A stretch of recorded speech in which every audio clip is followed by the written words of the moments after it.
Doctors change lives every day, but what happens when life changes yours? A single injury, a sudden illness. Your career, your income, your future can shift in an instant. The best physicians don't just plan for success, they protect it. At Set for Life Insurance, they believe financial security isn't a luxury, it's a necessity.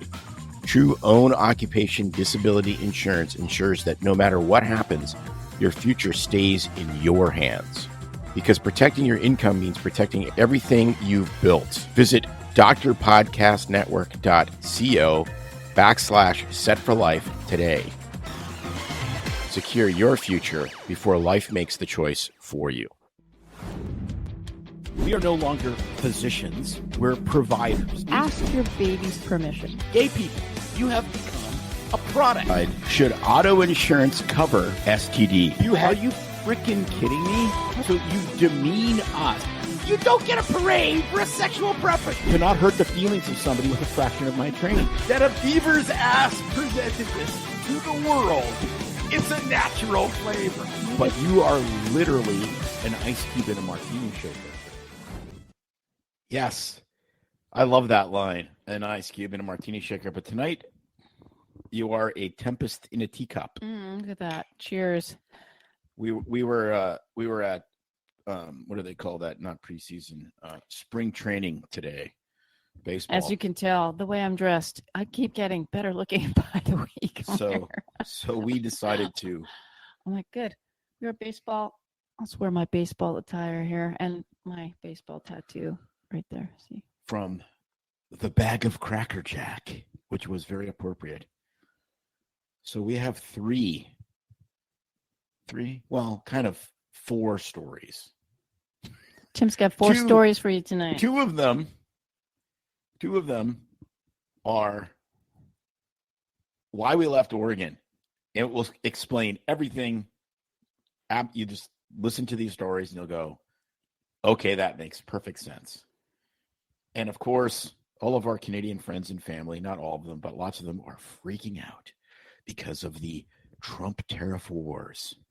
And we'll discuss that a little bit because I honestly have no real answer, but I think the way the Canadians are responding to Trump is it's silly. You shouldn't.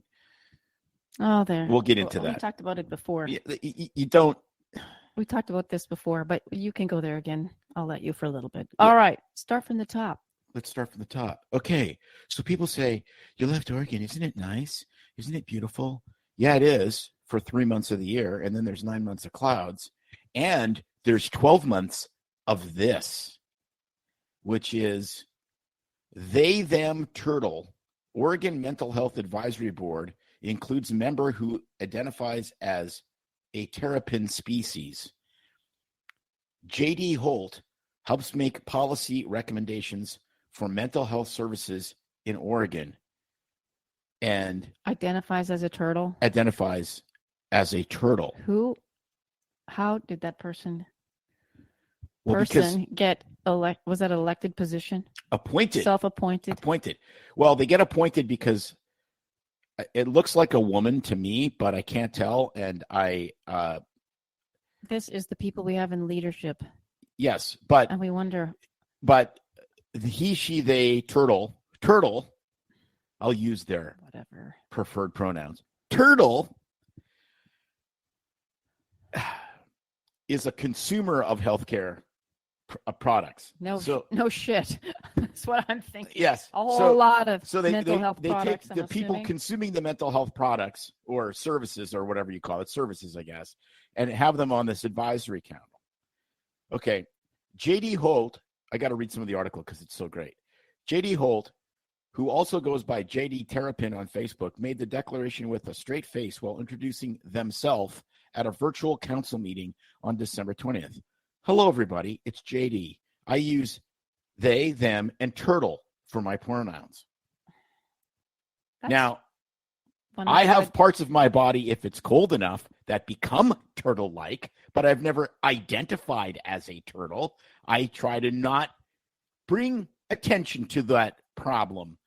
I'm in the Springfield, Eugene area, and I get to be part of the council. Holt said enthusiastically. We have worked in Springfield and Eugene, and yes. And of course, this person has, as you would guess, flaming green hair, which is essentially a beacon of, I'm crazy, do not talk to me. If you see somebody with the flaming hair, stay away. I would just, I don't know, I'd be that one person that would say, sorry, this is a council of adults and humans and mammals. And this is...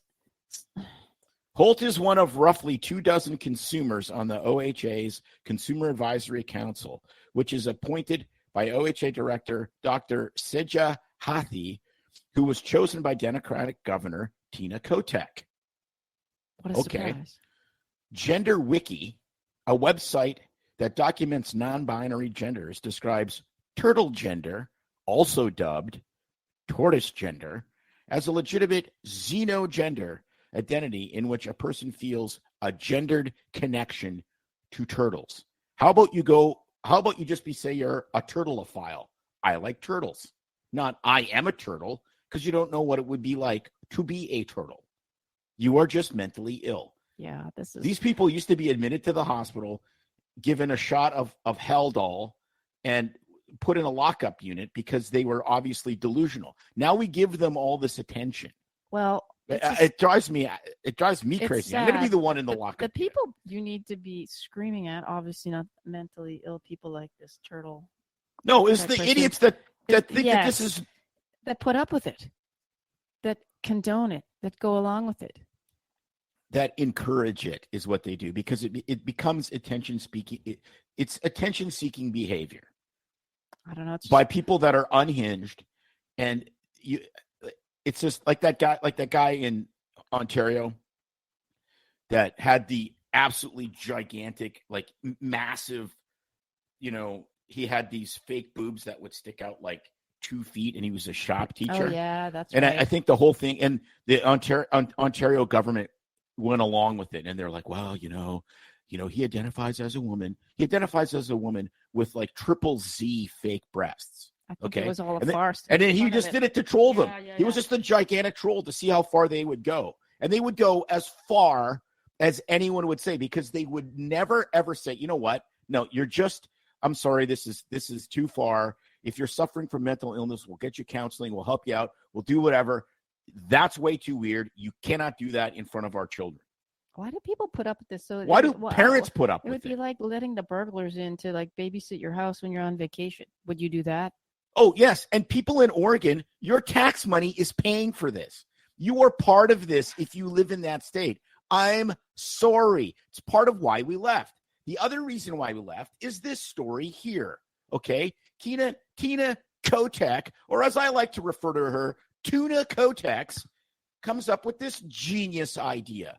Governor Kotek declares March 10th as Abortion Provider Appreciation Day. Yes, as the state of Oregon takes taxpayer money and sacrifices unborn children to Moloch. Let's celebrate this sacrifice of children. Remember when abortion was supposed to be safe, legal, and rare? And the whole argument was women are going to get in trouble. Do you want your teenage daughter to have an abortion with a coat hanger in the backyard? No, I don't. Okay, well, so I got to vote for abortion so that doesn't happen. And then this satanic sacrifice shit happens instead. I read a lot of the article, and they were talking about this celebration as part of women's reproductive health care, and that's why it was important. And they cited the number of abortions done in 2023. Number was over 10,000 in Oregon, in a state of 3 million, with people flocking from other states to come there. And so I can't remember what the percentage of out-of-state people, but it was over 10,000 emergency saving the lives of women. Wasn't that what it's supposed to be for? Abortions. How did safe? No, but tell me this. This is in 35 years. This is all about the safety of the mother's health. Well, how often That's How many? I'm no, just that's trying to the think, biggest. That's the how biggest many canard deliveries in the would there world. be in the That, state no, of no. Oregon? I have to look it That up. that But whole percentage-wise, that whole mother's health thing is completely I insane. know. It's completely insane because in Canada they never did an abortion on demand. They only did therapeutic abortions. So you would pull up the OR schedule for that day, and they would be scheduling surgeries. Okay. And they had to have a diagnosis on there. Okay. Right. So if you're scheduling, an appendectomy or, it gets shoved in as an emergency, you would say appendicitis, this operating room, blah, blah, blah. The diagnosis was depression. You're depressed because you're pregnant. So we'll unpregnant you and fix your depression.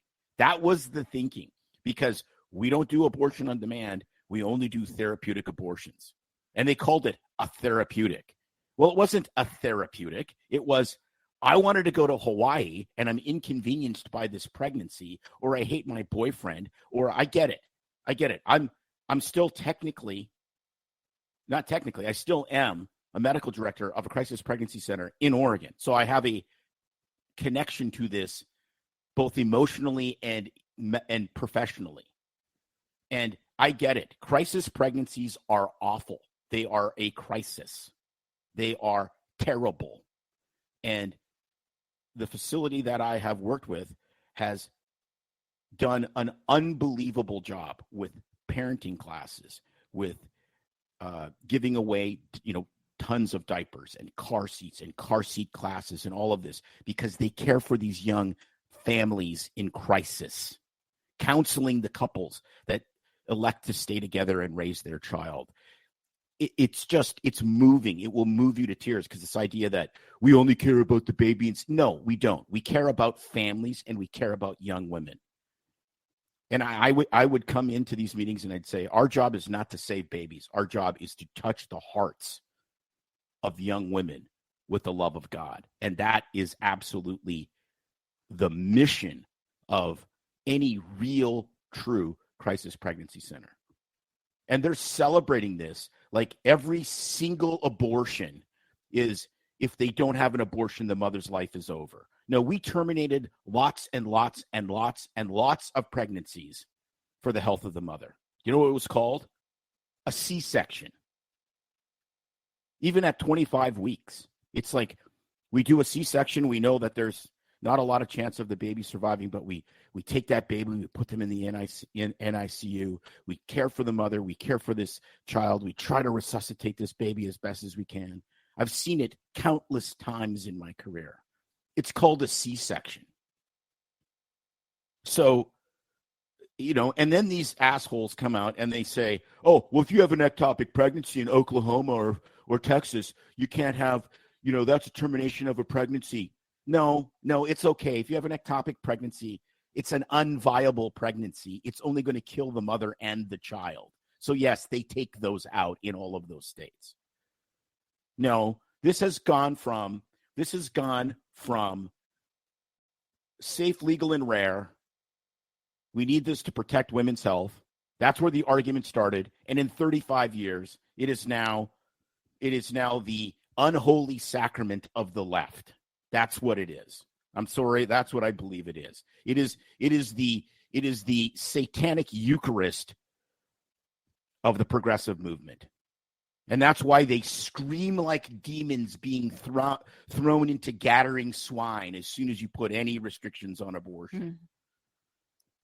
Very well said. I don't really have much to add to your Well, I've been in this. I've been neck deep in this for my entire career. I have held the hand of women in crisis that have been sexually abused. I have ultrasounded them and seen their entire crisis change when they see this life inside of them and how powerful that is. So yeah, this pisses me off. Celebrating this, I get it. I get there's arguments, good arguments, for why you should keep abortion legal. Celebrating it is not one of them. Yeah. That's like, let's celebrate my leg amputation. Leg amputation, people, let's have a party. Like, it's nauseating because they're exposed. They're just saying the quiet part out loud now is what they're doing. Yep. Take a breath. Let the blood drain from your head. The blood will never drain from my head. It's gigantic. It's matching your shirt. Yes. No, I share the same sentiments. No, I'm just speechless. Well, it is. It's annoying. And the technology. We have 3D ultrasound. We had 3D ultrasounds, 25 years ago when before our son was born. You can literally see the kid like perfectly their profile and their little hand flipping you off. There's got to be a better way to reach people and reach their hearts. Well, and that's exactly it. That's which is what we tried to do one-on-one in our medical careers. I mean, that's the way you do it. One-on-one with people, everybody, not even in a medical office, but just personally. And yeah, I get it. I get that people, an unplanned, technically unwanted baby can be scary and throw a monkey wrench into your life plans. And when you're unprepared and probably even not of a proper, I wouldn't say proper. I mean, if you can get pregnant, you're proper age to be a parent, but you know what I mean? If you're not mature, I mean, if it just, I get it. It's just like, I can't do this. That's what people think. It's just, that's their option, is to make the problem go away. Right. But how do you reach people and say, this is another life, not just a bag of tissue that goes away? Well, I would love because once the baby's born, and if you're depressed, you don't get to just off your kids into the street because I have depression and I need to have my therapeutic child removal, right? So, no, it stuns me, because then they come up with these other unbelievably lame arguments. Well, that kid doesn't have a chance because the parents are poor. Oh, so that's the kill poor people? That's right. Yeah. Proposal? Yeah. That's what we do now? So, Tina, I don't know. You guys got to do something different there. You got to fix that. I mean, I don't know. The whole West Coast is totally out of control. The Cascadia subduction plain, which is the largest fault line in North America, and it goes from California all the way to Alaska. Why God put it there? So he can wash the West Coast into the Pacific Ocean. Yeah. Yes, because if the Cascadia subduction plain goes down, it takes out basically all of Western Washington, probably tons of Alaska, and like all of the lower mainland of British Columbia would be gone. And Oregon would have a gigantic tsunami. Mm-hmm. But unfortunately, I'm not sure if the tsunami would go far enough to hit Portland and cleanse them. I'm not saying I want Portland flooded, but I'm not saying that either. Sorry. I have no control over the Cascadia subduction plain. Is that right? Is that right? You don't have like the codes right here in this box? No, I am not the Lord above. I do not. But it is interesting. It is interesting that the biggest fault line is on the West Coast of the United States. Oh. Yeah, because I just finished reading the book of Jonah. Maybe you need to read that for this topic. Yes, Cascadian subduction plain. Anyways, that's. Let's see here. What should we do? This we have to do. This is so good. I'll start it. I'll see if I can stop it in between. Somebody posted this on the Instagrams, and it's just so delicious. I couldn't help myself. Canadians are hurt. Canadians are angry. We're going to choose to not go on vacation in Florida or Old Orchard Beach or wherever. We're going to choose to try to buy Canadian products and forego bourbon and other classic American products. And yeah, we're probably going to keep booing the American anthem. But let me tell Americans, we're not booing you. We're not booing your teams. We're not booing your players. We're booing a policy that is designed to hurt us.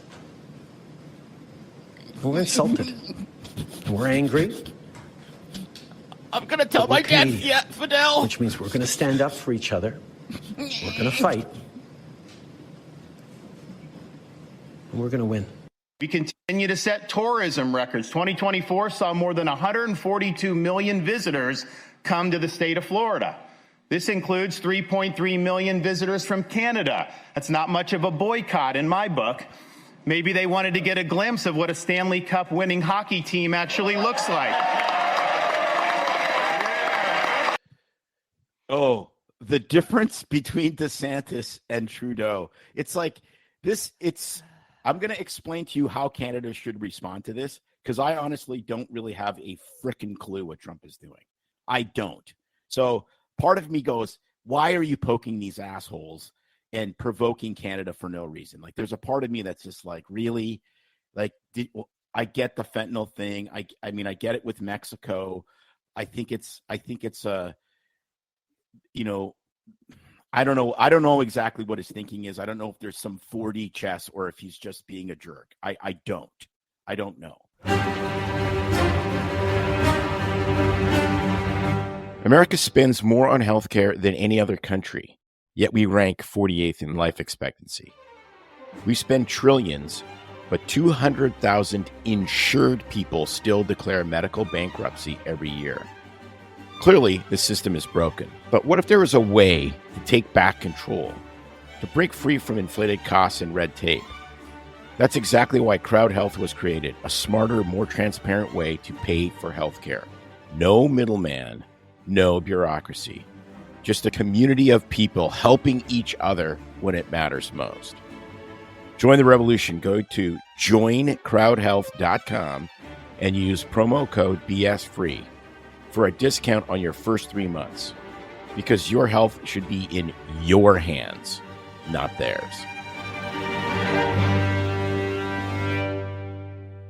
But Justin Trudeau in that speech, we're not going to drink Kentucky bourbon and we're not going to go to Florida, and that's going to make a massive difference. We're going to fight and we're going to win. We're going to fight and we're going to win. Like that speech should be called, "Tell me you have a limp dick without telling me you have a limp dick."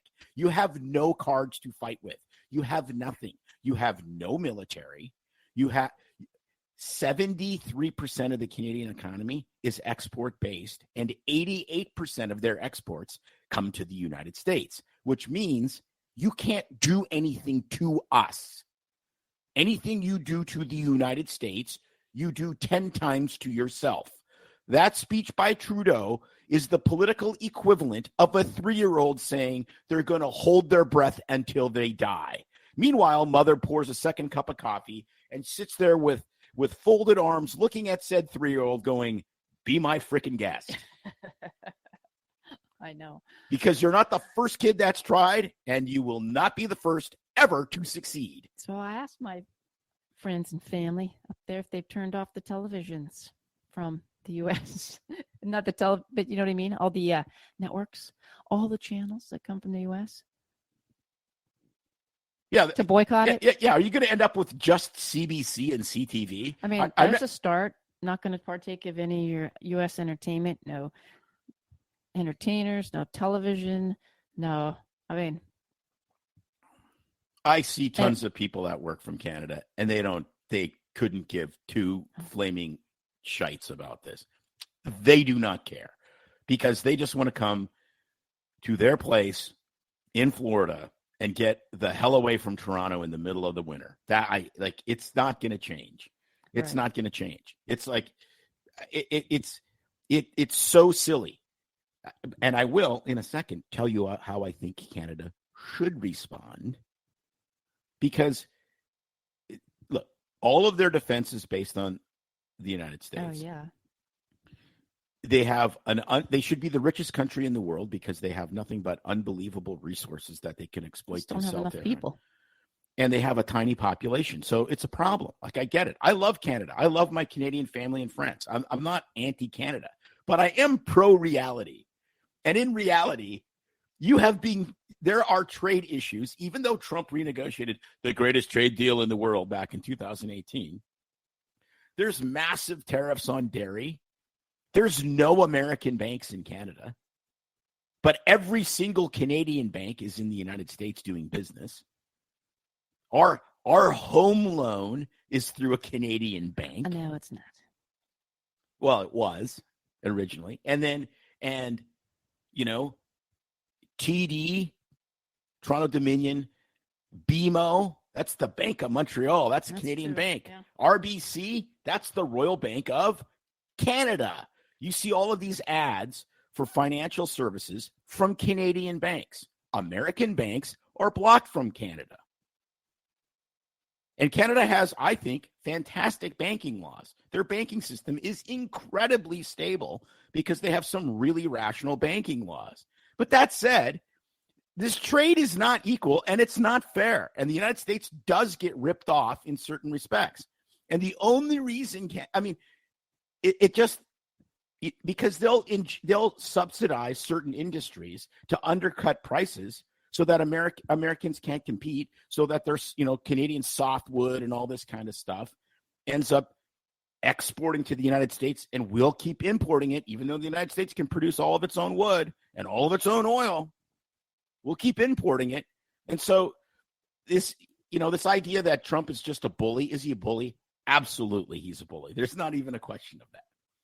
But there's way more to it. This isn't fairsy-waresy to the United States from Canada. And Canada exists and is financially prosperous because of the United States. I don't think people understand Period. that. End of story. You have no means of survival. And so this trade war to Canada is an existential threat. It is absolutely an existential threat. And you know who knows that more than anybody in the entire world? Trump. Mhm. That's why he's doing it. And that's why he's throwing around all this trolling about Canada becoming the 51st state. And so if Canada doesn't want to become the 51st state and be put out of business by American tariffs, they should approach it this way. They should speak the truth. They should go, you know what? We're sitting at a poker table, and I got a pair of 2s and a 3 and a 7, and the guy across the table from me has 4 of a kind. I'm screwed. I have no hope.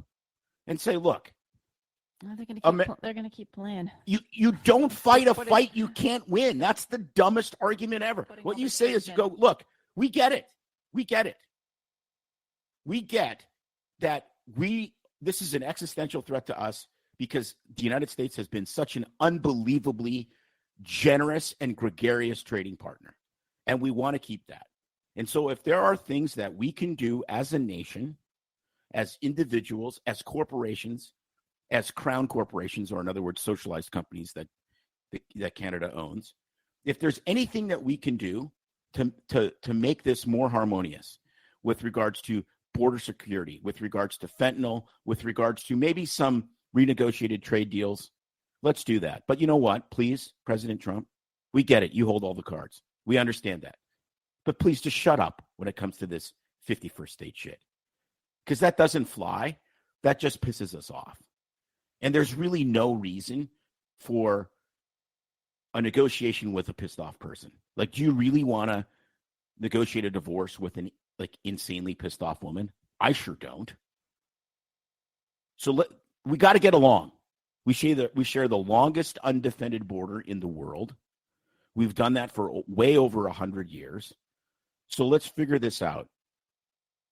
Our only request is that you shut up about this 51st state thing, because it really does piss people off that don't need to be pissed off. It's true.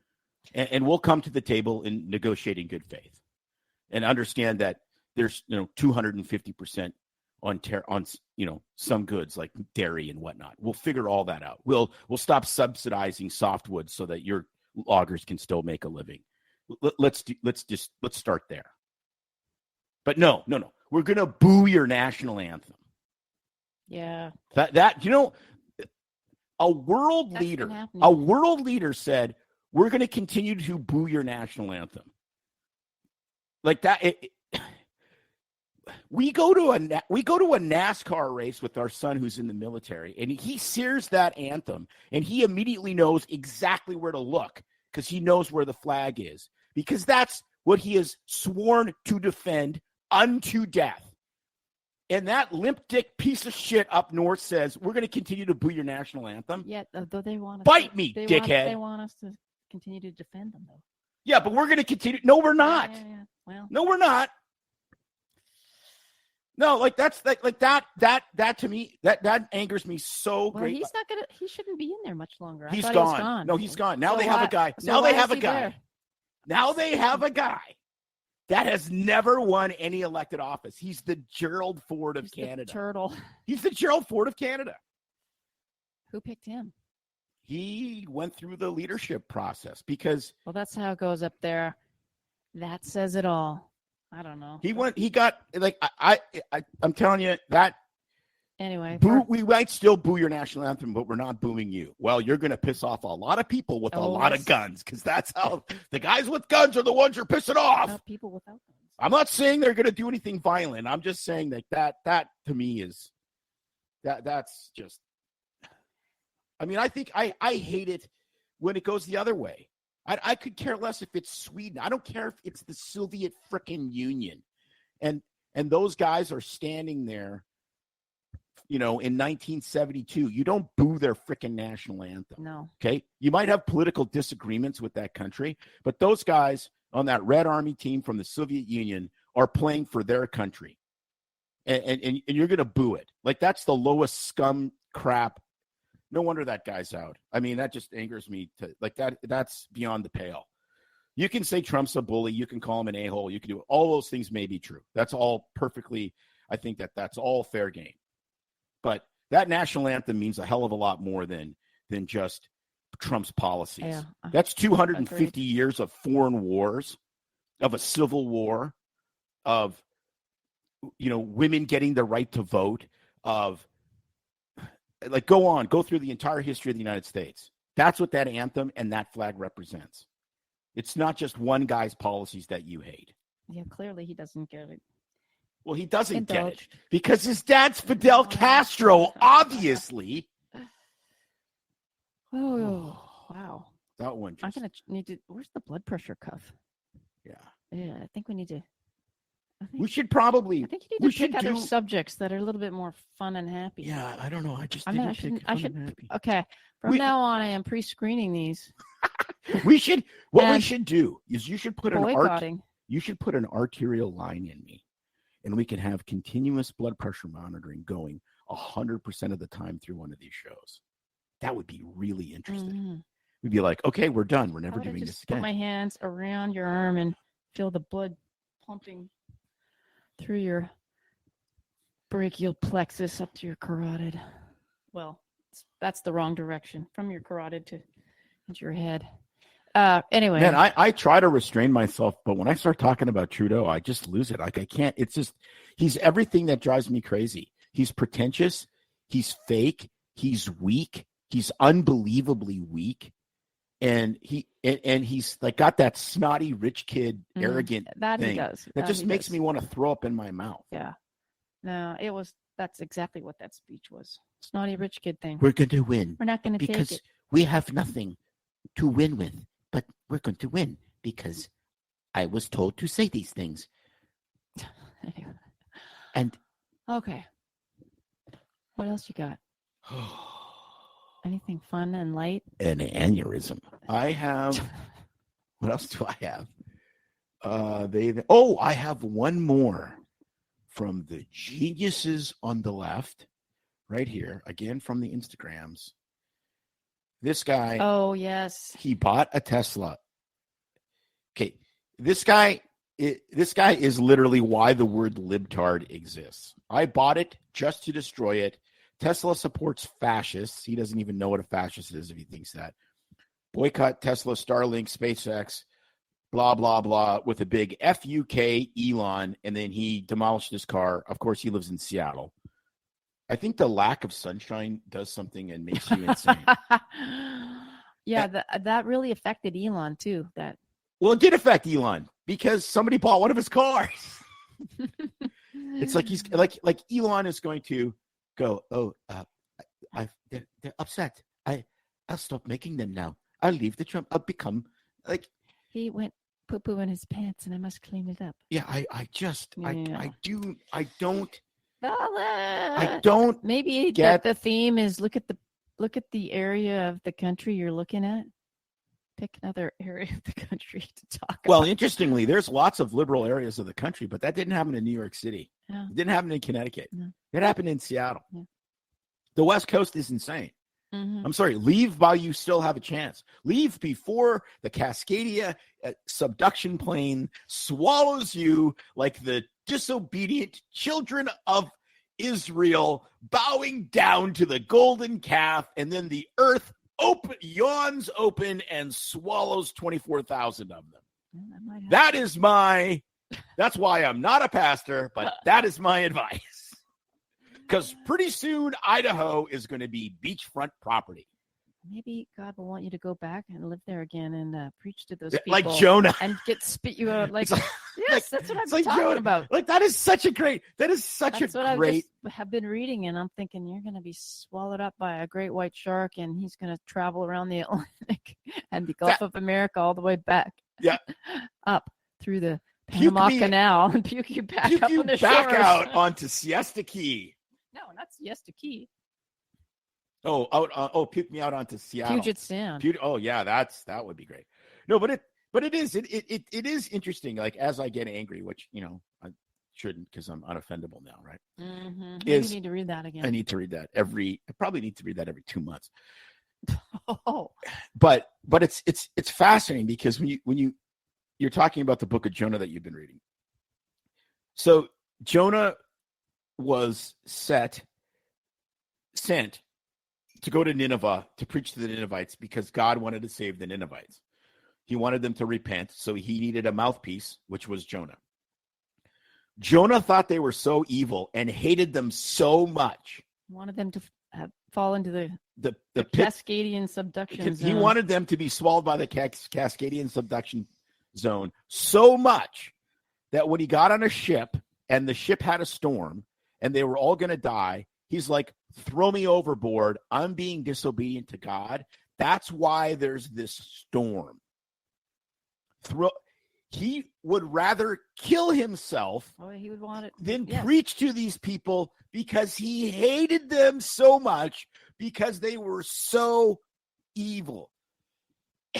People look at the Old Testament and they go, God's mean in the Old Testament. No, God was unbelievably merciful, because he wanted Nineveh saved because they were so evil.